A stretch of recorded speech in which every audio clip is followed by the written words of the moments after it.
Cœur de patrimoine, Cédric Decoeur. Et pour démarrer Cœur de patrimoine, on va s'intéresser à l'IA, entre guillemets, au digital et au patrimoine. Et pour rentrer dans ce monde-là, on accueille Souleymane Jean Galadima. Bonjour Souleymane Jean. Bonjour Cédric. Merci d'être au rendez-vous et de répondre à l'invitation de Cœur de patrimoine. Vous êtes le directeur général de Sapiens.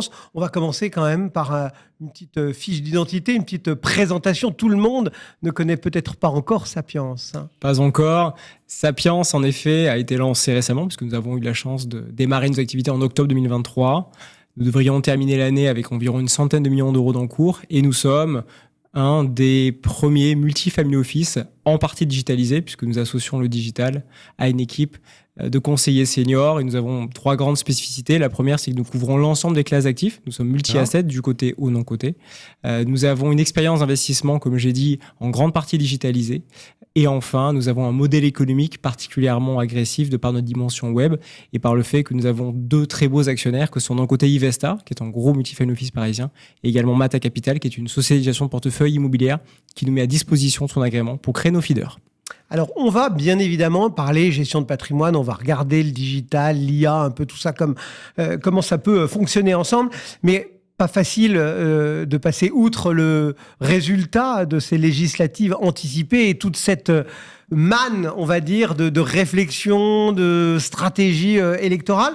Alors, on va pas s'improviser commentateur politique, on va laisser ça à d'autres. Mais par contre, si on le regarde vraiment en termes de stratégie d'épargne, comment est-ce qu'on doit se positionner aujourd'hui? Comment on prend en compte finalement un contexte comme celui-là pour préserver, gérer au mieux, protéger son épargne? Alors, la situation actuelle nous rappelle malheureusement la multiplicité et l'augmentation de la fréquence des crises. C'est une forme de crise politique. On a eu des crises sanitaires, on a eu des crises malheureusement aussi géopolitiques avec l'Ukraine. Et donc, ça rappelle aux investisseurs le besoin premièrement d'une vraie diversification. Je suis profondément patriote, mais c'est vrai que la France ne représentant que 3% du PIB mondial, cette crise en fait nous invite et invite nos investisseurs à avoir une réelle diversification sur un ensemble de pays, sur un ensemble de zones de croissance. Le deuxième aspect, c'est ce que je disais, cette dimension long terme, parce que avoir une stratégie opportuniste, quotidienne, voire mensuelle par rapport à ce qui peut éventuellement arriver sur la fiscalité, c'est malheureusement s'exposer à ce genre de crise.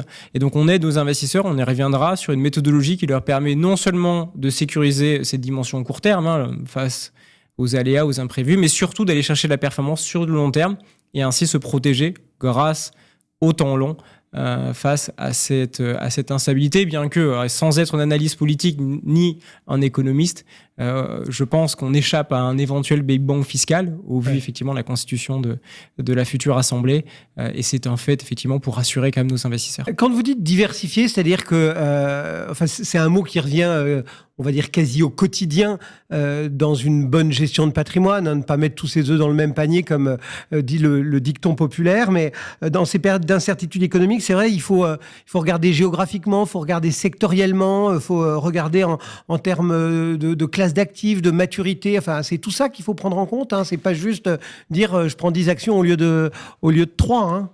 C'est exactement ça. On a souvent, nous, des prospects, des investisseurs qui arrivent avec leur relevé de situation d'assurance vie et qui nous expliquent, regardez, j'ai 20 lignes, donc je suis diversifié. Ça va beaucoup plus loin que ça. On essaie d'avoir une approche la plus déjà rationnelle possible et d'analyser classe active par classe d'actifs le niveau de corrélation que l'on a entre ces classes d'actifs sur les 10-20 dernières années. Puisqu'effectivement, si on a malheureusement des classes d'actifs qui sont trop corrélées, en cas de chute des marchés, en cas de crise financière, c'est l'ensemble du portefeuille qui sera impacté. Donc le premier niveau, il est purement statistique. Il est comment constituer une allocation qui soit la plus performante possible, ajustée du risque.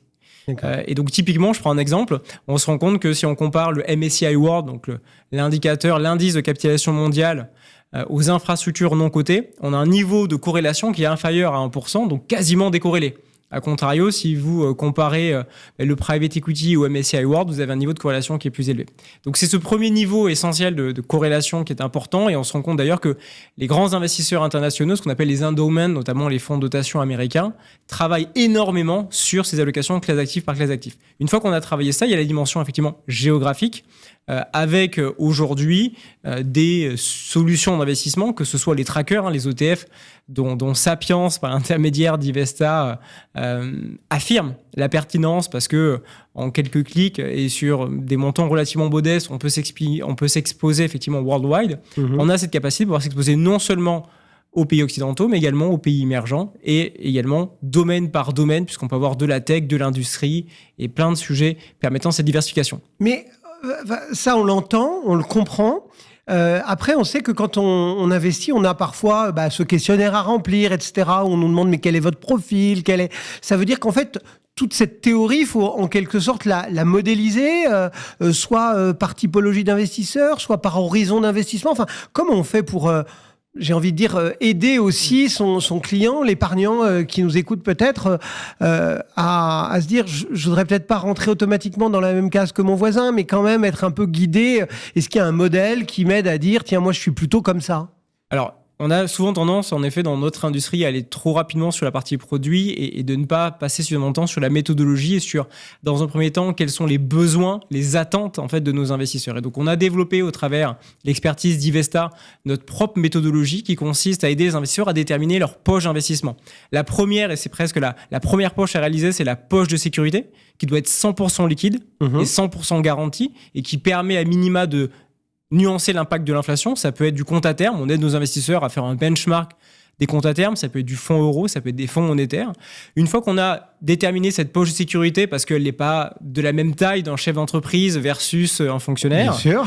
Ensuite, on travaille ce qu'on appelle la poche projet, qui est elle plutôt en horizon 5-6 ans, qui elle va essayer de battre l'inflation, donc avec un taux de rentabilité interne annualisé de l'ordre de 5 à 6%.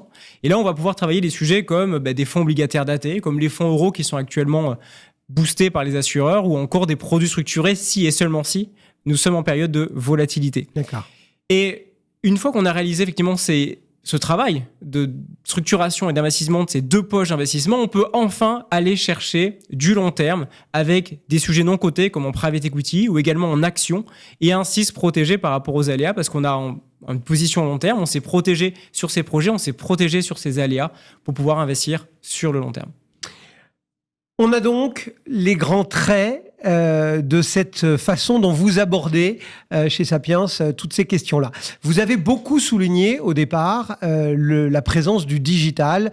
Je schématisais en disant est-ce qu'on va mettre de l'IA dans notre gestion de patrimoine, mais c'est un petit peu la question. Le digital, il survient à ce moment-là pour affiner, pour moderniser, ou alors c'est juste un gadget? Alors le digital intervient tout au long du processus. Déjà parce qu'on considère que la phase d'audit patrimonial, avant la stratégie patrimoniale, est important. Et donc on a développé en accès gratuit sur la plateforme un audit patrimonial, une synthèse patrimoniale qui permet à nos investisseurs de calculer ce qu'on appelle leur BFR, combien ils dépensent, combien ils gagnent, quelle est leur capacité d'épargne, quels sont leurs projets, et ainsi d'aider à modéliser ces différentes poches d'investissement. Quelle sera la performance de ma poche moyen terme, ma poche projet, et quelle sera également la performance de ma poche long terme. Donc dès le départ de notre relation, entre guillemets, on se connaît quand même un peu mieux. On se connaît un peu mieux et on peut projeter ce que donnera une rentabilité de 8-10% à horizon 10-20 ans, parce que souvent les investisseurs ont du mal à modéliser, imaginer ce que sont la puissance des intérêts composés. Donc ça, c'est le premier élément. Le deuxième élément, c'est qu'on perd beaucoup de temps sur l'administratif et le réglementaire. Donc toute la partie inscription KYC est digitalisée. On perd aussi beaucoup de temps sur la partie suivi de participation. Il n'y a rien de plus insupportable le dimanche à 16h quand on fait sa déclaration d'impôt de ne pas avoir ces documents. Donc l'expérience digitale se fait aussi sur l'accès aux documents, les imprimés fiscaux uniques, le suivi de participation. Ça, j'ai envie de dire, c'est un cloud bien fait. On est loin de l'IA. Bien fait, mais avec une dimension forte qui est celle de travailler non seulement sur du côté et du non-côté. Il est complexe, et c'est le travail des développeurs web de Sapiens d'avoir réussi à digitaliser un portefeuille coté et non coté. Et une fois qu'on a fait ça, on va un peu plus loin, et vous l'avez cité, avec notamment l'intelligence artificielle qui s'est beaucoup développée plutôt sur la partie finance de marché, mais qui n'a pas encore été tellement utilisée sur la partie conseil patrimonial.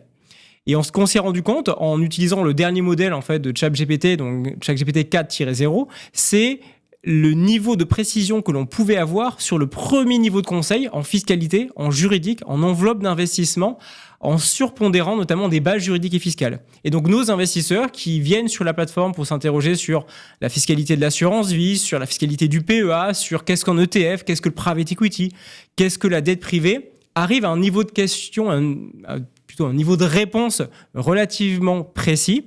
Néanmoins, il est nécessaire de venir mettre dans la boucle nos conseillers, puisque dès qu'on parle d'allocation, dès qu'on parle d'investissement, il y a un biais cognitif. Mais ça veut dire que si on trouve déjà un certain nombre de réponses, on va dire, qu'on va qualifier de basiques, mais suffisamment pointues, grâce à cette forme d'IA, ça veut dire aussi que le conseiller derrière, il a plus de temps pour ciseler quelque chose plutôt que de devoir passer son temps à rappeler ce que c'est que l'assurance vie, qu'une clause bénéficiaire, que... Exactement. Et on a tous un ego plus ou moins important et on se rend compte que nos investisseurs arrivent à poser des questions, on va dire, beaucoup plus naïves, des questions beaucoup plus béotiennes au travers de ce chat, de ce coach patrimonial. Ça, ouais. Il se dit là, je peux pas avoir l'air con, c'est un robot, quoi. Exactement, qui n'aurait posé à des conseillers. Ouais. Et ce qui est intéressant, c'est que le conseiller, quand il commence la relation avec nos prospects, c'est déjà les questions que ce prospect a posées, les réponses auxquelles effectivement il a pu être exposé et peut de suite rentrer dans le vif du sujet avec cet investisseur. Eh bien voilà, on en sait un petit peu plus sur Sapiens. Merci beaucoup d'être passé dans Cœur de Patrimoine. Souleymane Jean Galadima, donc directeur général de Sapiens. À très bientôt. Merci. Cœur de Patrimoine, une émission à réécouter et télécharger sur le site et l'appli Radio Patrimoine et sur toutes les plateformes de streaming.